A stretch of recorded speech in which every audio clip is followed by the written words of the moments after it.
C'est un immense plaisir de me retrouver ici, 23 avril 2024, qui sera une date mémorable pour nous dans notre histoire. Merci pour l'accueil chaleureux, merci pour l'humanisme, merci pour la citoyenneté, merci pour le patriotisme. La région des Cascades est une région qui a été touchée par le terrorisme depuis quelques années. Plusieurs localités étaient sous emprise terroriste, mais grâce à votre dévouement à vous, par l'accompagnement des différentes forces de défense et des forces de sécurité, l'engagement des DOSO et l'engagement de la jeunesse en tant que VDP, aujourd'hui nous pouvons dire que c'est l'une des régions où nous avons pu vaincre plus ou moins l'hydre terroriste. Félicitations à vous et merci beaucoup.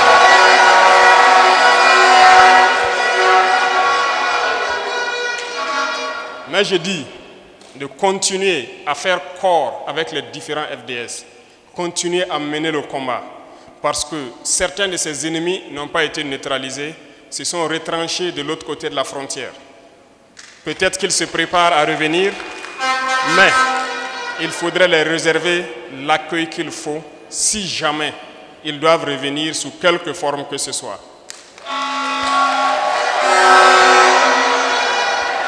J'ai demandé au gouverneur et à l'ensemble donc des chefs de circonscription administrative ici présents, je les ai confié des missions qui vont consister donc à vous organiser pour organiser le terrain et accueillir tout type de menaces.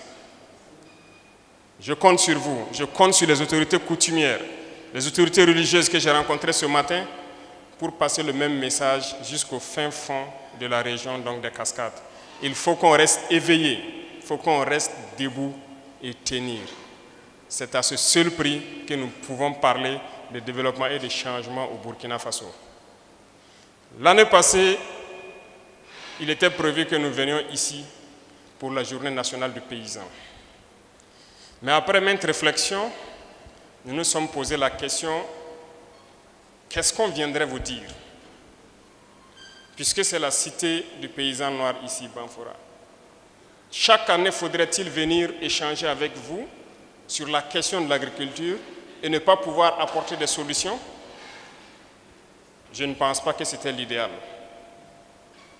Il fallait réfléchir pour trouver quel est le problème de notre agriculture. On vous a enseigné que nos sols sont pauvres. On cultive juste pour survivre. Et le reste, nous importons contre nos richesses que nous avons ici. Est-ce vraiment le cas? Je ne pense pas.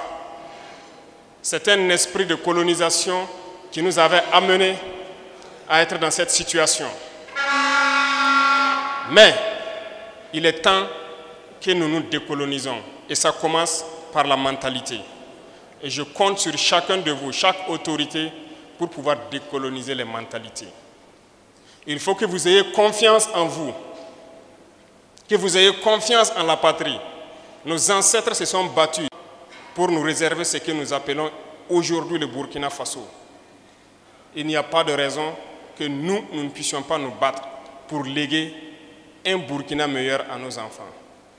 On nous a mis en tête que nous sommes pauvres, que nous n'avons rien. Mais vous vous rendez compte que c'est faux. C'est ça la colonisation. Il faut décoloniser nos mentalités. Il faut avoir un autre discours. Et l'éveil des consciences, nous sommes là pour ça aussi. Il ne s'agit pas juste de faire la guerre, de rester dans cette même mentalité, parce que vous serez colonisés encore si on reste dans ça. Il faut qu'on se décolonise. C'est cette guerre que nous menons. Et si vous suivez très bien l'actualité, vous comprendrez aisément.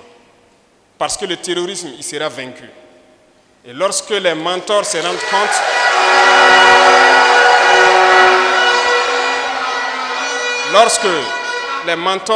compte, qu'il est en perte de vitesse et qu'il sera vaincu, ils sont en train de s'organiser pour venir eux-mêmes faire le combat ici.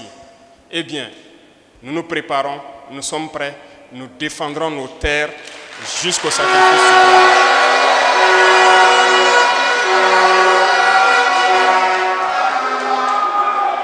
Lorsque nous parlons d'indépendance, il y a cette guerre que nous menons, certes, mais l'indépendance aussi, c'est à travers ce que nous consommons. Un de nos combats, c'est l'autosuffisance alimentaire. Voilà pourquoi l'année dernière, nous n'avons pas voulu venir juste tenir des discours. Nous avons voulu chercher à comprendre le problème profond de l'agriculture burkinabé et quelles solutions apporter. Est-ce que nous pouvons être autosuffisants sur le plan alimentaire?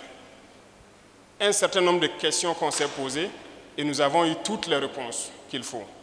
Parce que nous avons expérimenté au cours de 2023 beaucoup de choses. Nous avons lancé l'initiative présidentielle pour l'agriculture et l'autosuffisance alimentaire. Avec le ministre de l'Agriculture, nous avons donc lancé en fin d'année l'offensive agricole. Nous avons compris nos potentialités, nous avons compris nos difficultés et nous nous sommes donc inscrits un certain nombre de lignes que nous devons égrener au fur et à mesure pour que nous puissions atteindre au plus vite l'autosuffisance alimentaire. La région des Cascades est une région modèle et je pense que vous savez bien qu'ici, c'est le grenier, ça peut nourrir tout le Burkina, dans toutes les spéculations. Mais que faut-il faire? Que faut-il faire? La première des choses, c'est ce que vous êtes en train de faire. Vous avez pris conscience de votre situation. Vous avez pris conscience de vos réalités, vous avez pris conscience de votre richesse. On doit se mettre au travail pour que notre rêve soit une réalité. Ce que Thomas Sankara disait, quand le peuple se met debout, l'impérialisme tremble. Ça a tout son sens aujourd'hui. Face à l'insécurité, le peuple s'est mis debout. Face à l'insécurité alimentaire, vous êtes debout. Et face donc à cette mentalité d'esclavage, d'impérialisme, vous êtes plus que jamais debout. Donc, le bout du tunnel n'est pas loin. Nous savons très bien que nous allons réussir. Nous souhaitons que tous les jeunes se mobilisent. Parce que dans 2 semaines, s'il plaît à Dieu, nous lancerons un programme. Un programme qui doit soutenir au maximum nos agriculteurs. Pour les accompagner du mieux que nous pouvons. Pour que nous puissions produire.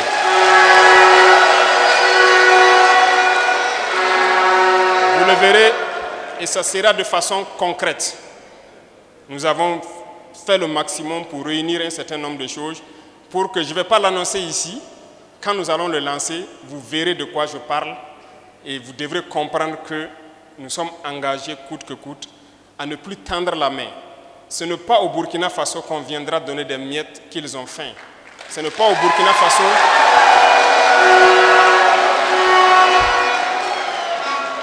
on ne doit plus nous voir comme des mendiants.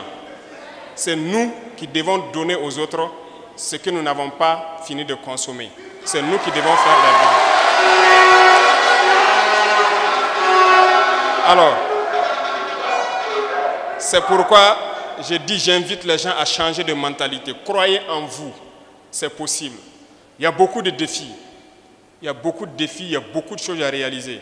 Tout de suite, j'ai discuté avec les autorités coutumières et religieuses pour le cas, par exemple, des retenues d'eau.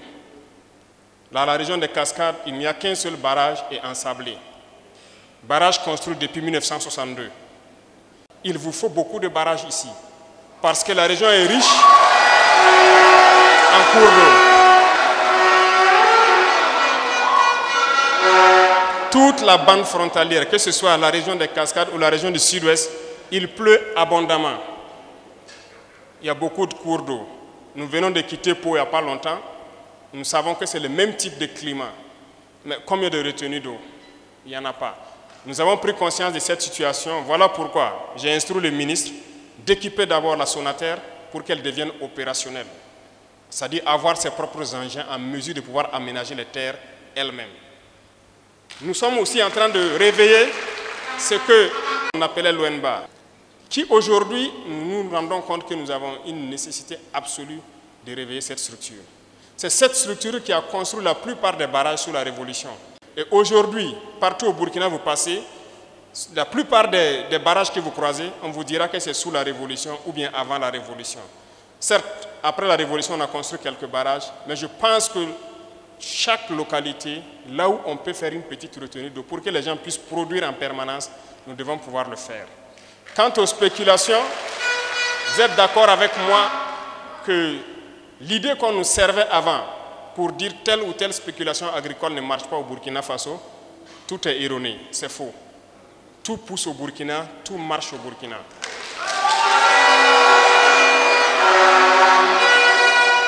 Vous devez vous engager dès à présent.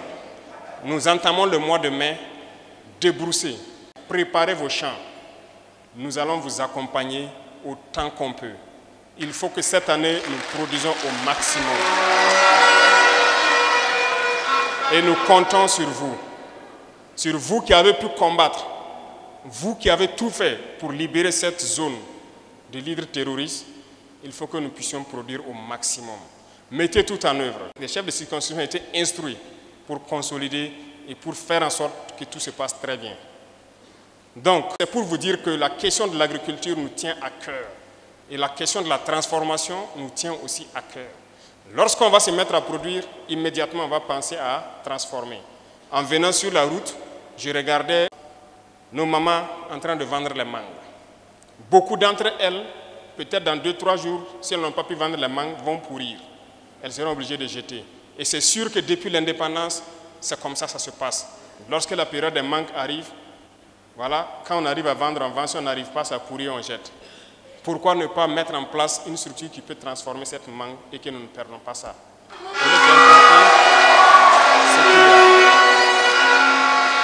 C'est pour dire que lorsque nous parcourons nos différentes villes, nous voyons les réalités des populations et ça doit nous amener à changer de mentalité. Je le disais tout de suite à vos députés ressortissants de la zone qui sont à l'ALT, j'ai dit lorsque nous parcourons les campagnes, il faut regarder la vie de nos citoyens. Et ça doit nous marquer, ça doit nous tiquer.